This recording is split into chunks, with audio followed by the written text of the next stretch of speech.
Halo semuanya, Assalamualaikum warahmatullahi wabarakatuh. Salam sejahtera bagi kita semuanya. Berjumpa lagi ya dengan saya Haris di channel YouTube Ahmad Haris Effendi. Pada kesempatan hari Kamis ini, kita akan membahas terkait nanti tahap 1 untuk PKH itu kira-kira akan cair melalui POS ataukah melalui KKS ya. Karena kedua pihak salur ini, baik itu POS ataupun bank, itu sama-sama ada yang pro dan kontra ya.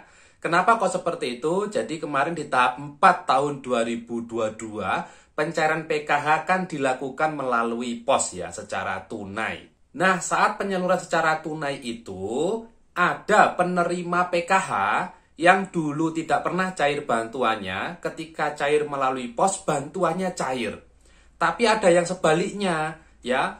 Dulu saat melalui kartu itu cair terus PKH-nya, tapi saat melalui POS itu bantuannya tidak cair. Sehingga ada yang mendukung pencairan PKH itu melalui POS, ada yang mendukung pencairan PKH itu melalui kartu KKS.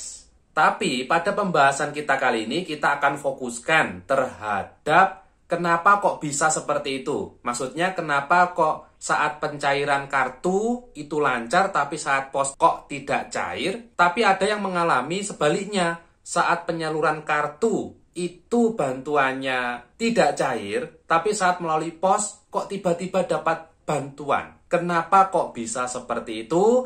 Penyebabnya apa dan solusinya bagaimana? Nah, pada kesempatan kali ini saya akan sedikit membantu menjelaskan kepada Anda semua. Bagi Anda yang ingin tahu jawabannya, silakan ya nanti disimak sampai tuntas. Mohon jangan dipercepat agar tidak menimbulkan kesalahpahaman. Baik Bapak Ibu sekalian, silakan Anda simak penjelasan berikut ini. Bapak Ibu sekalian, terkait bantuan PKH yang melalui POS kemarin itu, banyak sekali ya kejadian bantuannya cair kembali setelah sekian lama, atau mungkin ada yang malah tidak cair saat penyaluran POS. Nah, itu bagaimana? Nah, terkait penyaluran POS kemarin dan juga penyaluran kartu, sebenarnya itu sama-sama memiliki kelebihan dan kelemahan ya. Kalau melalui kartu, Anda bisa langsung mengambil sendiri bantuannya. Kalau melalui POS, nama yang cair itu sudah ditentukan pada data bayar, dan POS yang mencairkan bantuannya kepada Anda secara tunai. Dan ada jadwal penyalurannya ya kalau POS. Tapi ada masalah baru yang timbul, di mana ada penerima yang malah tidak cair melalui POS, bahkan sebagian malah ada yang cair ketika melalui POS, yang sebelumnya tidak cair.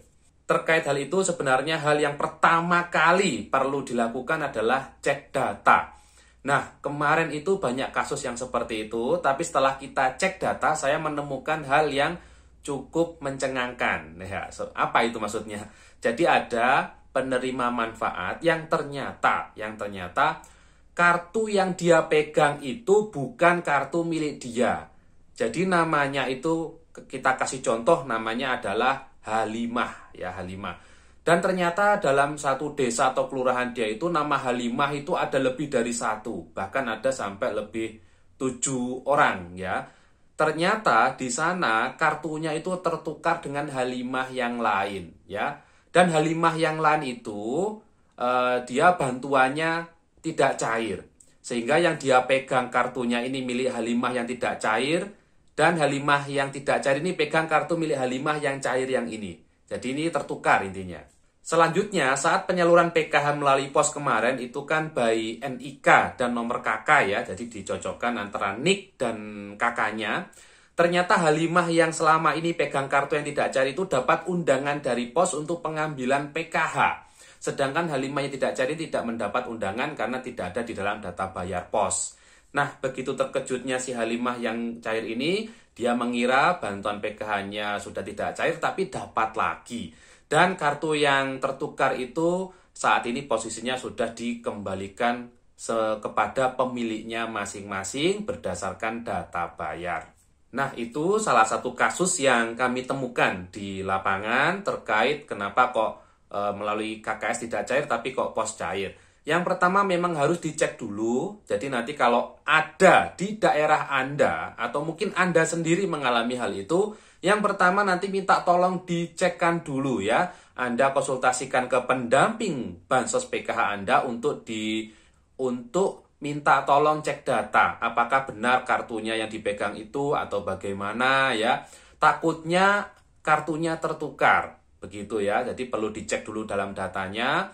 Lalu nanti kalau memang kartunya tidak tertukar, nah nanti minta tolong pendamping untuk menelusuri lebih lanjut penyebab ketidakcairan saat penyaluran via pos. Nah itu nanti agar dibantu oleh pendamping untuk dianalisa data, kira-kira ada di mana permasalahannya. Berikutnya terkait bantuan PKH yang tidak cair, sebenarnya saya sudah merangkum ada 13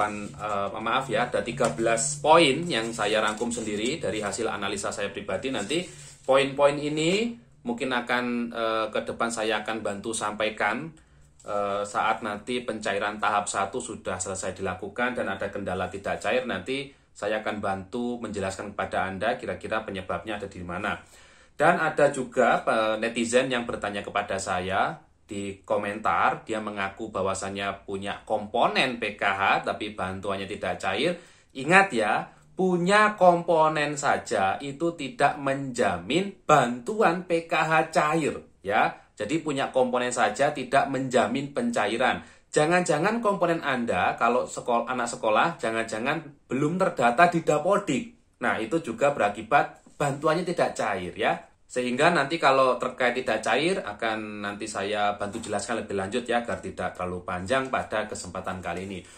Selanjutnya, info terakhir terkait penyaluran PKH tahap 1 ini akan dilakukan melalui pos ataukah bank himbara ya. Secara resmi kami selaku SDM ya itu belum menerima informasi lengkapnya atau surat informasinya belum ada dari Kementerian Sosial. Sehingga mungkin pendamping Anda ataupun saya sendiri belum bisa memastikan secara pasti 100% akan melalui pos ataukah melalui himbara atau KKS ya. Jadi kalau ada spekulasi di bawah di masyarakat, oh nanti akan melalui pos, nanti akan melalui KKS. Nah itu masih pendapat ya, masih hipotesa. Secara resminya belum ada informasinya. Tapi kalau boleh menduga, jadi ini dugaan itu kan bisa jadi salah, bisa jadi benar. Dugaan saya itu nanti mungkin akan disalurkan melalui KKS. Kenapa kok demikian? Karena kemarin di SIKNG itu untuk PKH-nya sudah update datanya, untuk sembakonya kok belum ya. Jadi di PKH-nya itu sudah update, kalau PKH-nya duluan cair ya biasanya masuk ke KKS dulu. Kalau sembako kan biasanya bisa ke KKS, bisa ke agen ya untuk penyalurannya ataupun bisa ke pos secara tunai. Kemarin untuk PKH-nya sudah update di SIKNG, sudah muncul keterangan calon penerima. Nah, saya menduganya oh ini mungkin ke KKS gitu ya. Berdasarkan informasi dari Bu Menteri secara tersirat disampaikan kala itu bahwasanya kalau melalui pos belum ada anggaran gitu ya. Sehingga kami menduganya oh mungkin ini akan ke KKS kembali. Tapi sebenarnya KKS ataupun pos itu sebenarnya sama saja ya, sama-sama bantuannya cair. Cuma nanti kalau ke KKS saya mohon nanti yang betul-betul kepada Anda semua, kalau cair ke KKS, KKS-nya itu tolong dijaga dengan baik-baik. Mohon KKS-nya jangan dibuang, jangan digadaikan, jangan diserahkan kepada orang lain. Nanti kalau diserahkan pada orang lain ya saat bantuannya masuk nanti ternyata uangnya diambil oleh orang yang tidak bertanggung jawab ya. Kalau ada yang meminta pengumpulan KKS dengan tujuan yang tidak jelas nanti tolong dilaporkan ya.